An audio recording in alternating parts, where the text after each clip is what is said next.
오늘 우리에게 주신 하나님의 말씀은 구약 성경 시편 40편 1절에서 4절입니다.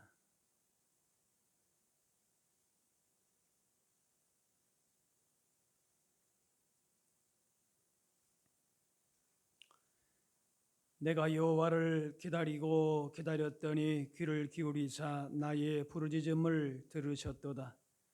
나를 기가 막힐 웅덩이와 수렁에서 끌어올리시고 내 발을 반석 위에 두사 내 걸음을 견고하게 하셨도다. 새 노래 곧 우리 하나님께 올릴 찬송을 내 입에 두셨으니 많은 사람이 보고 두려워하여 여호와를 의지하리로다.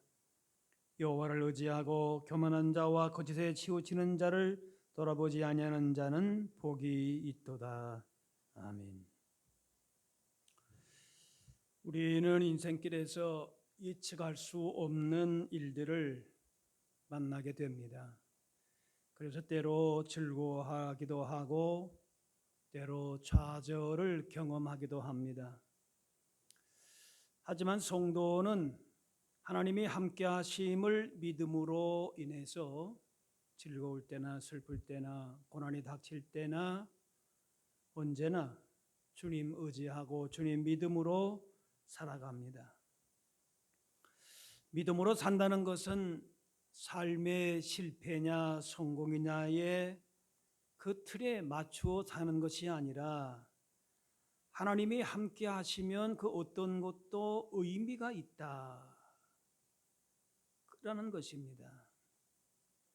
믿음 안에서 이루어지는 것은, 하나님을 믿는 믿음 안에서 이루어지는 일들은 아무것도 헛된 일은 없습니다. 하지만 안타까운 것은 우리는 늘 누구와 비교하면서 성공, 실패에 매이게 됩니다. 무엇을 간절히 구했는데 이루어지지 않는다 그러면은 마치 하나님이 안 계신 것처럼 살아갑니다. 하지만 누군가 비교해서 내가 우위에 있었고 또 무엇이 응답되어서 성공했다 그렇게 말할 것이 아니라 하나님이 함께 하시는 것을 인생의 진정한 복으로 알고 사는 것이 우리에게는 더 중요합니다. 삶의 근본적인 불안은 영혼의 문제인데 세상에는 이 문제에 대한 근본적인 치유 방법이 없습니다. 육신의 병은 어느 정도 해결을 해도 영적인 문제는 치유할 수가 없습니다. 불안과 염려의 근본적인 해결과 치유는 우리의 영혼 깊은 곳까지 보시는 하나님 앞에서 그 문제를 보아야 합니다. 시편 42편에 내 영혼아 내가 어찌하여 낙심하며 어찌하여 내 속에서 불안해하는가. 너는 하나님께 소망을 두라. 영혼의 상태를 제대로 보아야 인생의 근본적인 문제가 해결될 수 있음을 기억하고 하나님께 나아가는 것입니다. 하나님께 소망을 두라 했습니다. 불안, 근심, 인생의 성공, 실패 이런 것에 매이지 말고 모든 답을 아시고 길을 열어가시는 하나님을 열망하라는 것입니다. 폴 틸릭이라고 하는 신학자는 인생의 세 가지 불안을 얘기했습니다. 전에도 한번 얘기했던 것 같은데요. 첫째로는 운명과 죽음에 대한 불안입니다. 누구나 다 죽음에 대해서 앞으로 내 인생이 어떻게 펼쳐질 것인가 예상이 잘 안 될 수가 있습니다. 둘째로 허무성, 의미 상실에 대한 불안인데 내가 제대로 살고 있는지 가치 없는 삶을 살고 있지는 않은지 그게 항상 염려가 되고 불안합니다.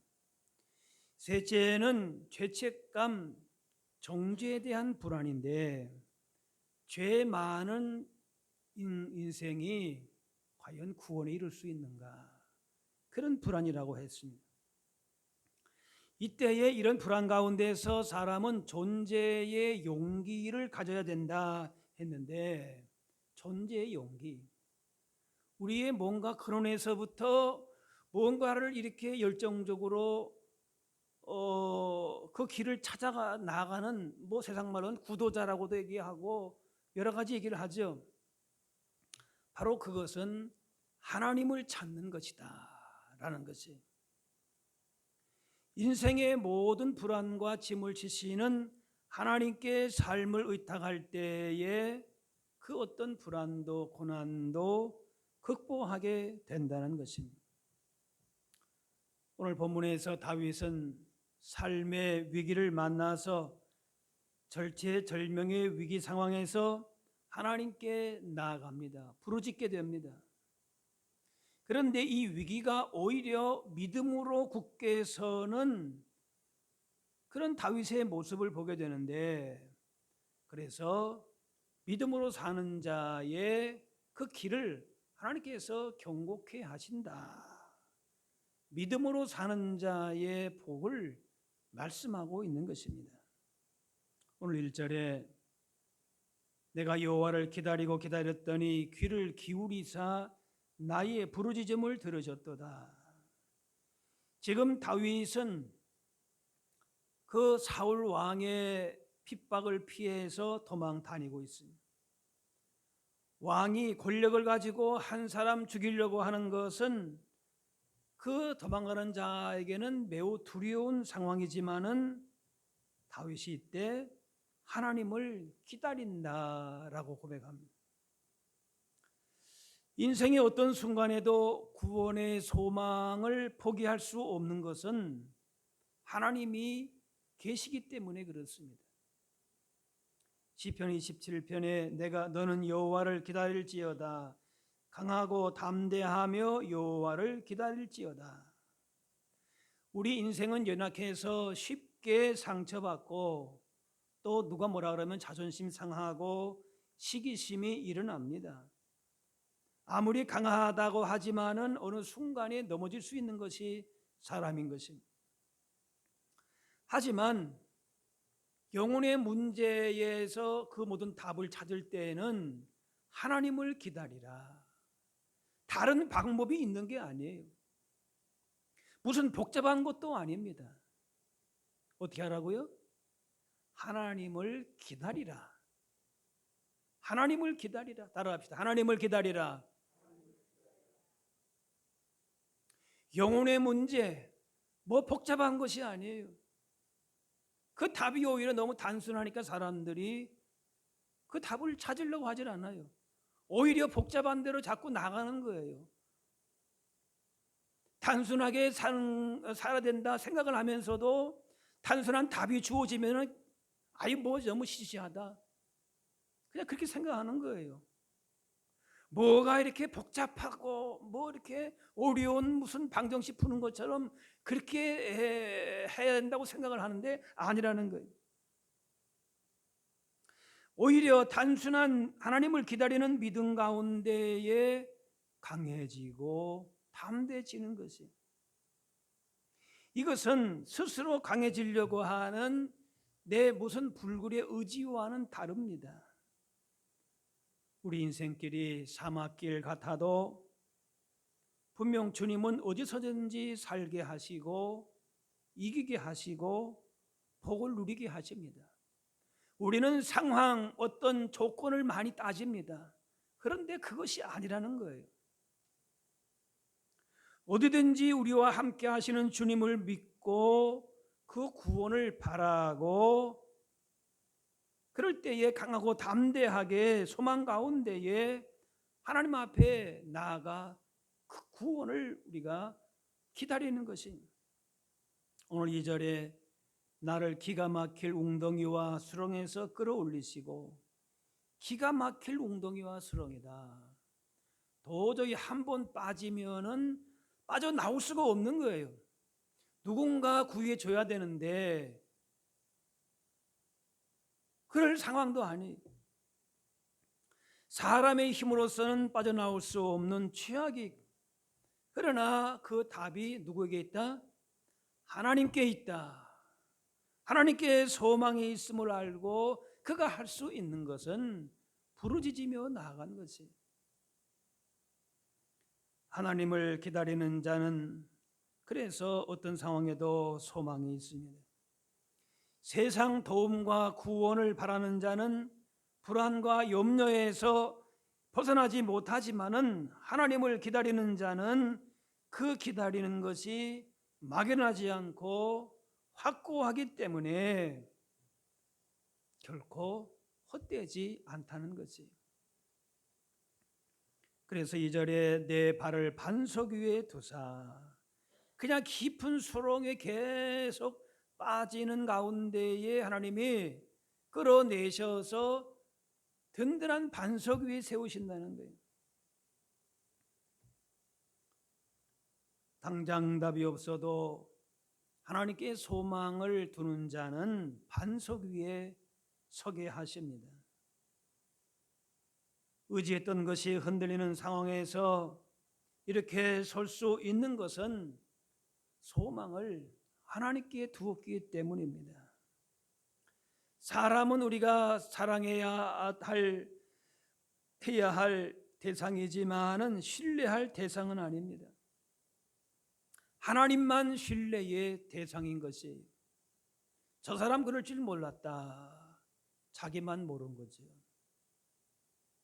사람을 신뢰할 것은 아니에요. 다윗은 대적들로 말미암아 고통의 연속 가운데서도 참된 신뢰의 대상은, 구원은 하나님께로만 있다.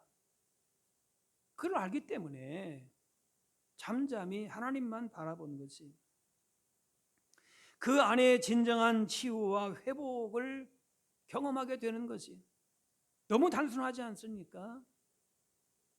잠잠히 하나님을 기다리고 바라본다. 이것이 우리 안에 습관이 되어야 됩니다. 어떤 문제가 왔을 때에 허둥지둥 여기저기 쫓아다니고 그것이 답이 아니에요.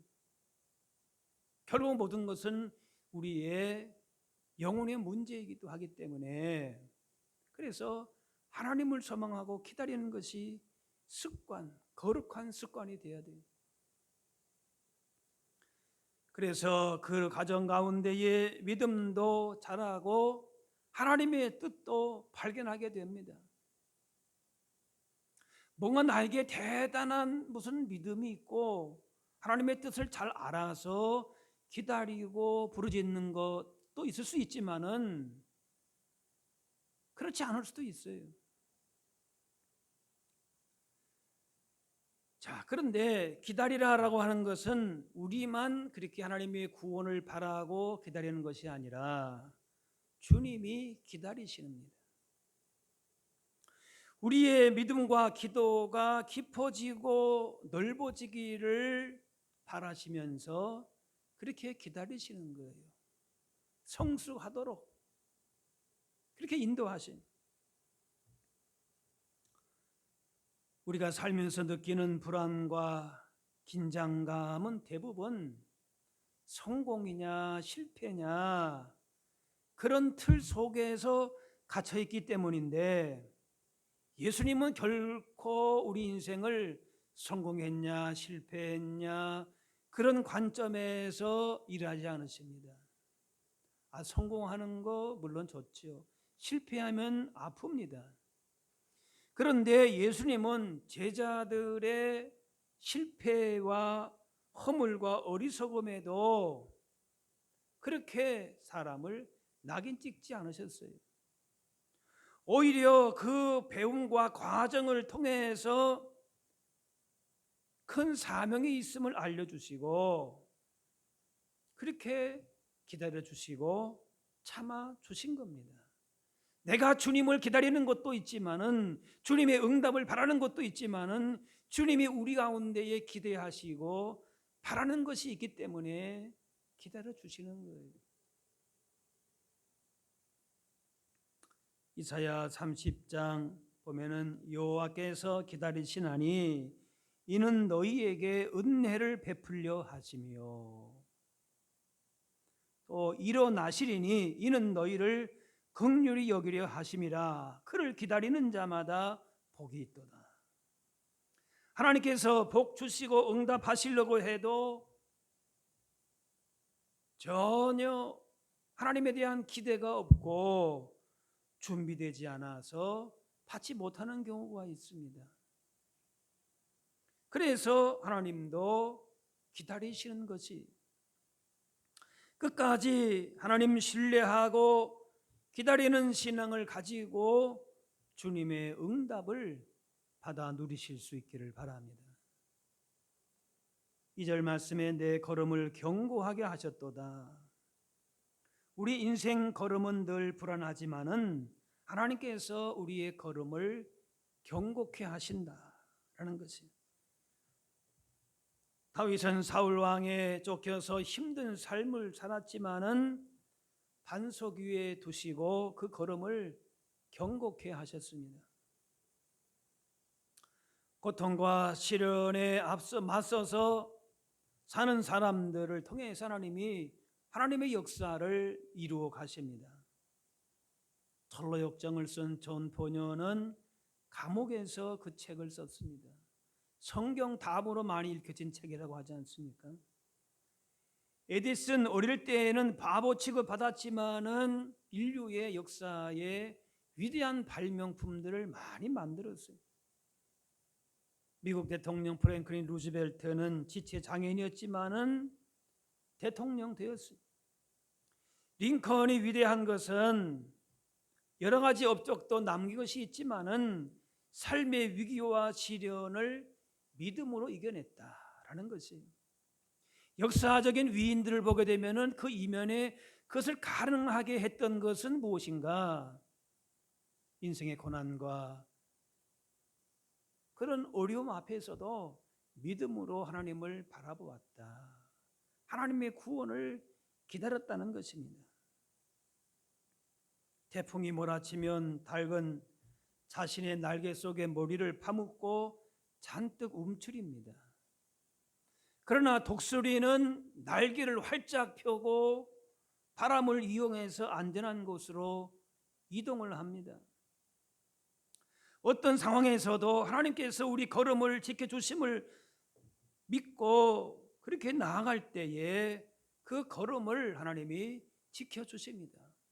움츠려만 있으면 안 되는 것이, 하나님이 함께 하심을 믿고 나아가는 것이. 3절에 하나님께 올릴 찬송을 내입에 두셨다.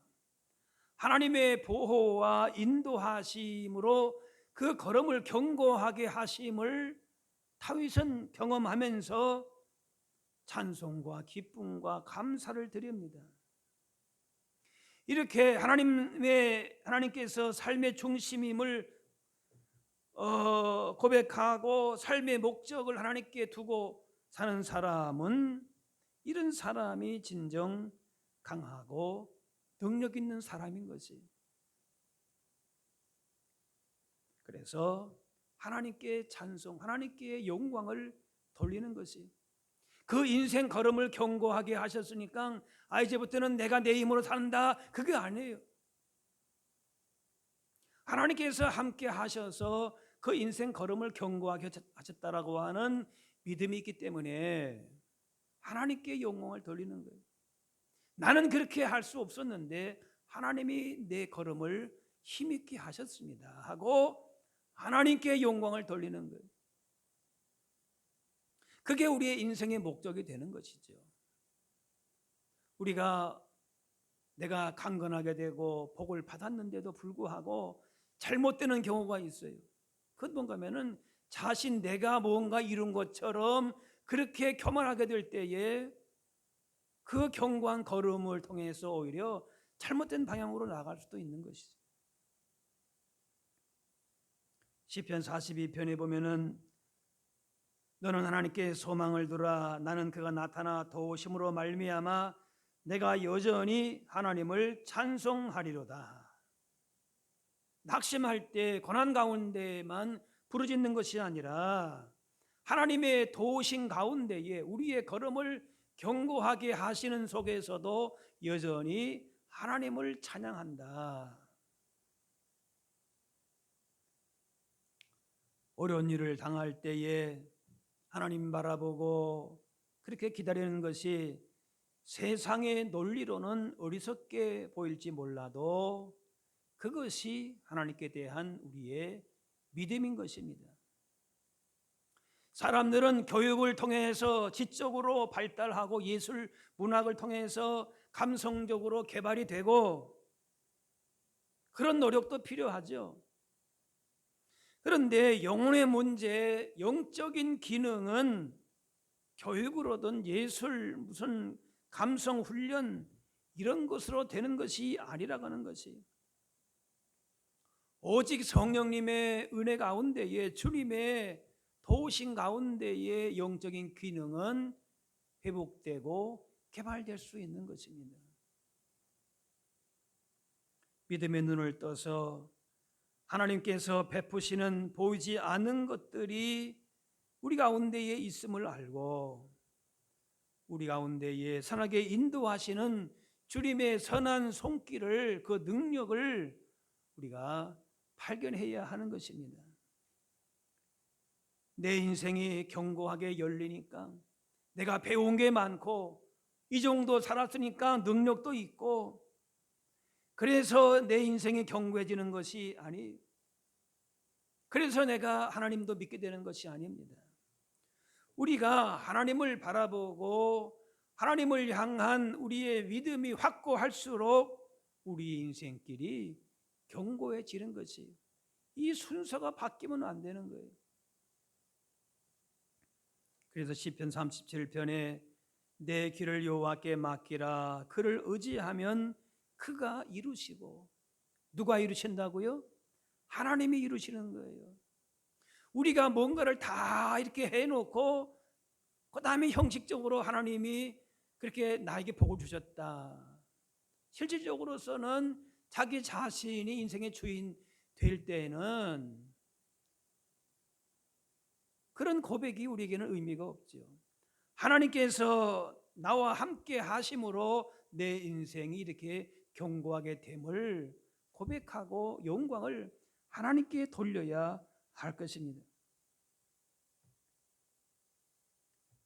야곱은 형 에서에게 쫓기면서 앞으로 어떻게 살아야 될는지 두려움과 막막한 가운데에 그 어두운 광야의 밤을 지나면서 그렇게 두려워할 때에 하나님이 말씀합니다. 창세기 18장, 내가 너와 함께 있어 내가 어디로 가든지 너를 지키고 너를 이끌어 이 땅으로 돌아오게 할지라, 내가 내게 허락한 것을 다 이루기까지 너를 떠나지 아니하리라. 하나님이 우리와 함께 하심에 대한 믿음과 소망의 확신이 필요합니다. 이 확신은 이미 우리에게 선물로 주셨습니다. 내가 어떻게 하나님이 이렇게 믿게 되었는가? 선물로 우리 가운데 그런 믿음을 주셨어요. 네. 그래서 그 주신 믿음을 붙잡고 있을 때에 하나님이 나와 함께 하신다라고 하는 이 믿음만 붙들고 있을 때, 이 확신 가운데 있을 때에 사막 같은 광야 같은 인생길 갈지라도 걸어갈 수 있는 힘과 지혜를 반드시 얻게 되고 이길 수 있는 것입니다. 이러한 믿음 주신 것을, 이런 믿음의 눈을 떠서 확신을 가지고 주님이 이끄시는 견고한 인생 걸음 걸어가실 수 있기를 바랍니다. 4절에 여호와를 의지하고 교만한 자, 거짓에 치우치는 자를 돌아보지 아니하는 자는 복이 있도다. 겸손 진실한 마음으로 하나님 의지하는 자가 복 있는 삶을 살게 됩니다. 나보다 남을 낮게 여기고 거짓에 치우치지 않고 말씀 안에 설 때에 아름다운 믿음의 삶을 사는 것입니다. 세상 헛된 것에 마음과 생각 흔들리는 것이 아니라 하나님 중심으로 살아가게 될 때에 걸음을 견고하게 하셔서 견고한 믿음의 삶을, 복된 삶을 우리로 하여금 누리게 하십니다. 시편 121편에 너를 지키시는 이가 졸지 아니하시리로다. 이스라엘을 지키시는 이는 졸지도 아니하시고 주무시지도 아니하시리로다. 성전을 향한 순례자들이 나아갈 때에 잠을 잘 때가 있어요. 그런데 사나운 짐승이나 도적으로부터 해를 받지 않기 위해서 파수꾼을 고용하는 일이 있습니다. 그런데 그 파수꾼이 함께 잠을 자면은 큰일이겠죠. 사람은 연약하기 때문에 피곤하고 하면은 졸 수밖에 없습니다. 그러나 하나님은 결코 졸지도 주무시지도 않으신다는 거예요. 24시간 내내 지키신다는 거예요. 잠들어서 우리가 하나님을 부르지 못할 때에도, 믿음이 약해져서 하나님을 잊어버릴 때에도 하나님은 그 자리에서 우리 곁에서 항상 잊지 않으시고 지키신다는 거예요. 어떤 상황에도 하나님으로 인해서 기뻐하면 우리를 붙들어 주시고 소원을 이루게 하십니다. 여호와를 기뻐하라, 그가 내 마음의 소원을 이루어 주시리로다 하십니다. 옛날 오진 임금이 있었는데 어느 마을에 들려서 사람들이 열심히 살아가는 모습을 보면서 감동을 합니다. 그래서 한 가지 소원을 얘기하라 하니까 돈을 요구하고 뭐 소를 달라고 하고 밭을 달라고 하고 필요한 걸 구해서 한 소년이 구합니다. 임금님, 저의 소원은 매일 임금님을 만나는 것입니다. 임금님이 소년의 말을 듣고 더 크게 감동했다는 것이, 우리가 모든 것을 얻을 수 있는 근본을 구해야 그것이 지혜가 아니겠습니까? 우리의 소원을 구하는 것이 먼저가 아니라 여호와를 기뻐하라, 하나님을 기뻐하는 것이 먼저인 것이, 하나님이 나와 함께 하심을 믿고 그 주신 믿음을 붙들고 사는 것이 그거 지혜로운 거 아니겠습니까? 그것이 바른 순서인 것이, 하나님을 인생의 최고로 인정하고 어떤 대가도 지불할 수 있을 때에 그만큼 가치가 있는 것이 내 인생 가운데에 있을 때에 그것이 기쁨되지 않겠습니까? 절대 이것만큼은 빼앗길 수 없다. 그런 보화 같은 것이 있다면은 그것만으로도 너무나도 복 있는 인생이 되는 것이.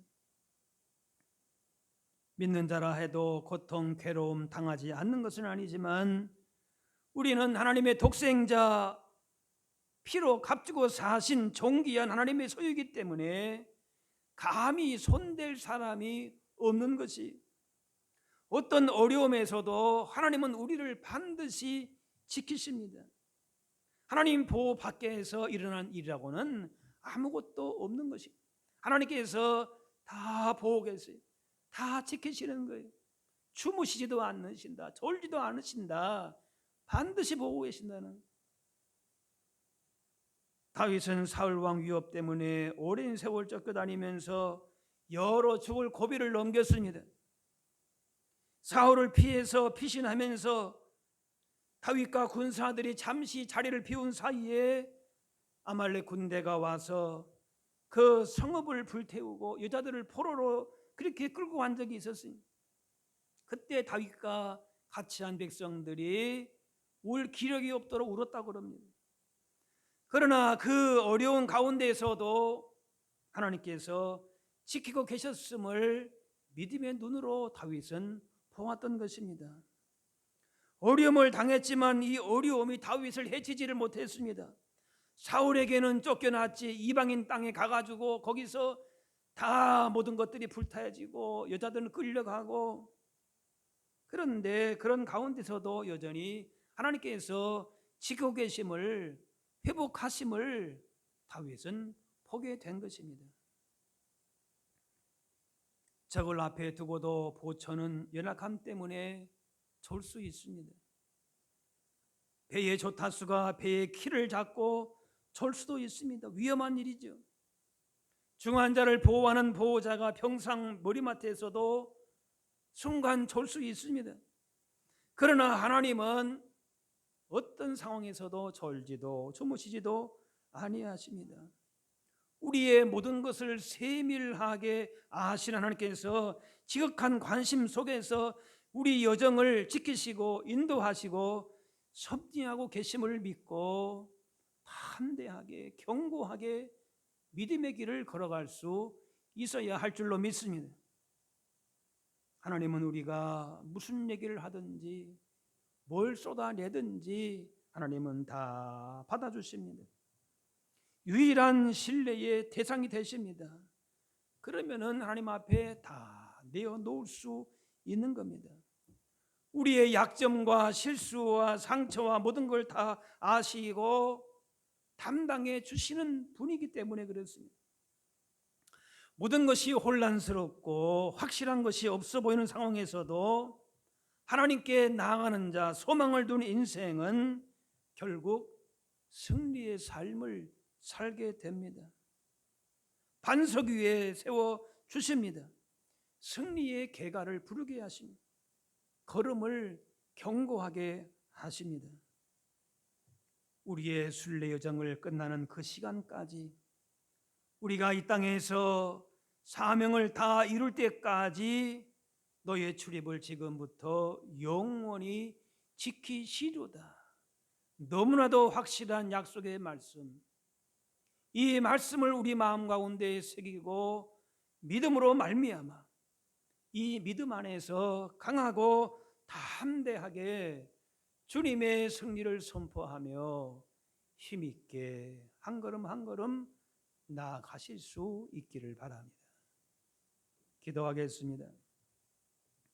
사랑의 아버지 하나님, 언제나 우리와 동행하시며 어떤 삶의 위기가 와도 우리 걸음을 견고케 하시는 주님 바라보게 하시니 감사합니다. 고난 가운데, 인생의 풍랑 가운데 오히려 주님의 풍성한 은혜를 경험하고 우리를 향하신 주님의 선하신 뜻을 깨닫게 하시고 그러므로 주님께도 가까이 나아갈 수 있게 하여 주옵소서. 어떤 상황, 어떤 일을 만날지라도 우리와 언제나 함께 하시며 반드시 도우시는 하나님께 소망을 두고 견고한 믿음의 걸음 걸어가게 하여 주옵소서. 감사드리며 예수님의 이름으로 기도하옵나이다.